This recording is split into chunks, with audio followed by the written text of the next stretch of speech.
Hi friends, అందరూ ఎలా ఉన్నారు? అవును, మొన్న మన స్టోరీ ఎక్కడి దాకా చెప్పుకున్నాం? ఆ, క్లాస్లో గీత గీత మీద ఒక రూమర్ నడిచింది. తనకు ఒక ఎఫైర్ ఉందని, తన పేరు ప్రవీణ్ అని, కదా? కానీ అమర్ వాటిని సీరియస్గా తీసుకోలేదు. ఎందుకంటే అమర్ ఎప్పుడు రూమర్స్ నమ్మడు. గీత తన ఫ్యామిలీ గురించి, తన లైఫ్ గురించి చాలా షేర్ చేసింది. సో అమర్ మైండ్లో ఒక్కటే, గీత నన్ను మోసం చెయ్యదు. టైం ఫాస్ట్‌గా గడిచిపోయింది. బోర్డ్ ఎగ్జామ్స్ అయిపోయాయి. లాస్ట్ డే స్కూల్‌లో గీత స్లామ్ బుక్ ఇచ్చింది.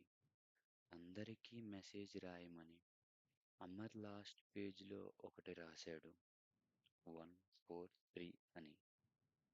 ఆ బుక్ గీతకిచ్చాడు. కానీ ఆ నెంబర్ మీనింగ్ అమర్ చెప్పలేదు. ఎందుకంటే ఆ వయసులో ప్రతి ఒక్కళ్ళకి తెలుసు గనక.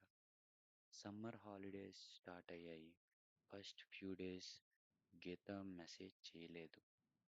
అమర్ మెసేజ్ చేశాడు, కానీ రిప్లై లేదు. మళ్ళీ మెసేజ్ చేశాడు, రిప్లై లేదు. అమర్ కన్ఫ్యూజ్ అయ్యాడు. 143 అర్థమైందా? లేదా నన్ను అవాయిడ్ చేస్తుందా? ఈ గ్యాప్‌లో రిజల్ట్స్ వచ్చాయి. అమర్ మార్క్స్ చూశాడు, షాక్ అయ్యాడు. ఆల్మోస్ట్ ఫెయిల్, జస్ట్ పాస్ అయ్యాడు ఎడ్జ్‌లో. క్లాస్ టాపర్ అయిన అమర్ లోయెస్ట్ మార్క్స్ తెచ్చుకున్నాడు. అమర్ రూమ్‌లో కూర్చొని చాలా సేపు ఏడ్చాడు. పేరెంట్స్‌ని ఎలా ఫేస్ చేయాలో తెలియదు. అప్పుడే ఫోన్‌లో ఒక మెసేజ్ వచ్చింది. హాయ్ అమర్, గీత. గీత మెసేజ్ చేసింది. నాకు 10/10 సీజీపీఏ వచ్చింది. నీకెంతొచ్చింది? అమర్ ఒక్క మెసేజ్ కాదు, 20 మెసేజ్‌లు పంపాడు. నా లైఫ్ స్పాయిల్ అయింది. నేను ఫెయిల్ అయిపోయా. ఆల్మోస్ట్. నేను ఏం చేయాలో తెలియదు. అన్ని మెసేజెస్ బ్లూ టిక్ వచ్చాయి. సీన్, కానీ రిప్లై లేదు. అమర్ డైరెక్ట్‌గా కాల్ చేశాడు. కాల్ రింగింగ్, రింగింగ్, కానీ ఆన్సర్ చేయలేదు. ఆ రోజు తర్వాత గీత నుండి మెసేజ్ కూడా రాలేదు. కాల్ కూడా రాలేదు.